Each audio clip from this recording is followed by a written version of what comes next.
in Action, also known as EIA, is a 9-year school-based professional development program for primary and secondary teachers of English in Bangladesh. At its heart are locally produced video clips of authentic classrooms showing teachers demonstrating communicative teaching techniques. There is further support from teacher guides, classroom audio, and crucially, regular peer-led classroom meetings. Everything is linked to the existing curriculum and the reality of teachers' lives. Across the whole of Bangladesh, there are currently 4,500 teachers involved in the English in Action project. By 2017, that figure will have risen to over 75,000 teachers. On the outskirts of the capital Dhaka is the town of Nawabganj, and one of the schools there is involved in the project. This is Almas, an English teacher at the school. Almas has been provided with a Nokia phone, and on this phone is a range of professional development materials to help him improve his teaching practice.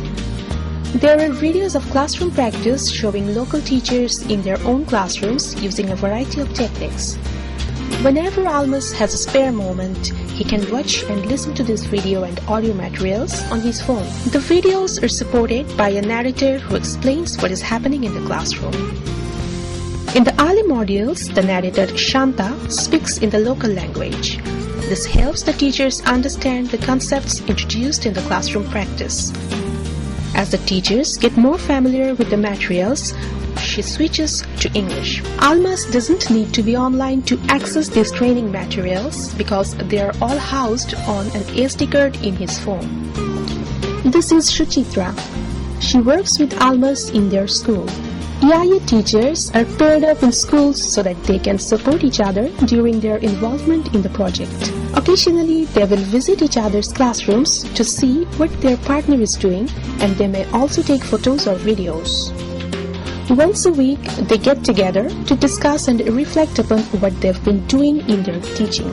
Teacher journals are provided for them to record their thoughts. On the mobile phone, there are also audio files to help the teachers improve their own English. These are supported by a workbook called English Language for Teachers, EL40. When he has time, Almas spends 30 minutes practicing with this. The language in EL40 is based on the national school textbooks. In addition to their mobile phones, there is a secondary teacher guide which provides them with activities to do in the class, along with advice on how to use the classroom techniques shown on the videos. The teacher's guide also gives information on teaching grammar and working inclusively with large classes. The English in Action materials are divided into 8 modules. There is a particular focus in each module, but they all stress the importance of integrating reading, writing, listening, speaking, grammar, and vocabulary. EIA doesn't provide extra content for the teachers to use in the classrooms.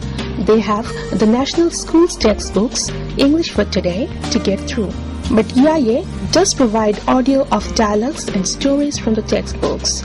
Teachers can play this using their mobile phone through an inexpensive, rechargeable speaker. Every 6 weeks, Almas and Suchitra travel across their district to meet with other teachers on the EIA project. This can be quite a difficult journey, and they have to use a range of transport to get to their destination. Their goal is to reach the venue of what is called a classroom meeting. At a classroom meeting, 24 teachers gather together to share experiences and to reflect on the previous 6 weeks. These meetings are led by 2 local teachers, teacher facilitators, or TFs. Atik and Paul are the TFs from the Nawabganj area. Their job is to engage all the EIA teachers and to encourage them to share and reflect on what they have been doing since the last meeting. To help them do this, each TF has a teacher facilitator guide with a detailed plan for each of 8 classroom meetings. The TFs are supported in turn by co-trainers from the EIA project base in Dhaka who advise and help them both face-to-face and via SMS. Finally, following their classroom meeting, Almas and Suchitra return home. Tomorrow, they will be back in their classrooms. And over the next 6 weeks, they will work through the videos and classroom activities in the next module of their teacher's guide.